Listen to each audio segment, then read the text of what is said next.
সাভারে চাঁদা দিতে অস্বীকৃতি জানানোয় এক কৃষকের ৭,৫০০ গোলাপ গাছ কেটে নষ্ট করার অভিযোগ উঠেছে দুর্বৃত্তদের বিরুদ্ধে। মঙ্গলবার গভীর রাতে সাভার উপজেলার বনগাঁও ইউনিয়নের ৫ বনগ্রাম এলাকায় এই ঘটনা ঘটেছে। ক্ষতিগ্রস্ত কৃষক মতিউর রহমান জানান, তিনি আতাউর রহমানের কাছ থেকে নেওয়া জমিতে প্রায় ৭,৫০০ গোলাপ গাছ রোপণ করেন।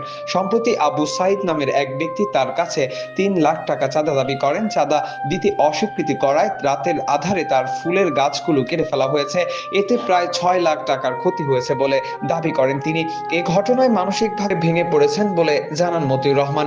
জড়িতদের দৃষ্টান্তমূলক শাস্তির দাবি জানিয়েছেন তিনি ও স্থানীয়রা। সাভার মডেল থানার ওসি আরমান আলী বলেন, অভিযোগ পাওয়া গেছে, তদন্ত করে প্রয়োজনীয় ব্যবস্থা নেওয়া হবে।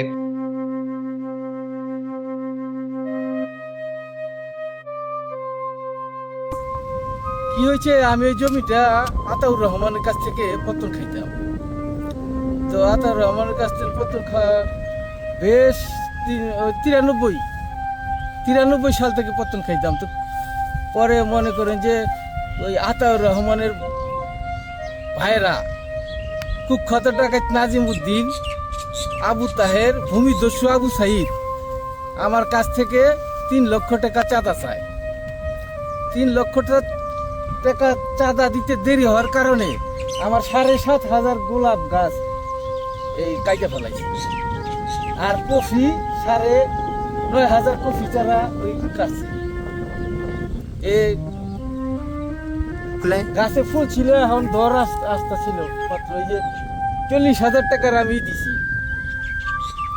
খাওয়ান খোরাক দিছি। আপনারা দেখতেছেন এই যে সার মার দিছিলাম, মাত্র গোবর খাবার দিয়েছিলাম। এই যে এখন আমি মনে করেন যে ফুলের সিজনই তো এখন আপনারা দেখতেছেন ফুলের সিজনটা।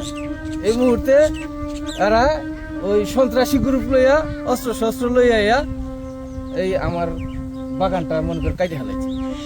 আমি বাধা দেওয়ার কারণে আমার হত্যার হুমকি দিচ্ছে। উল্টা আমার ৩ জনের নামে, বাপের নামে, আমার আরেক ছোট ভাইয়ের নামে ওই গাছ কাটার আগে মামলা দিয়ে দিছি। দৈনিক আজকের বাংলা .net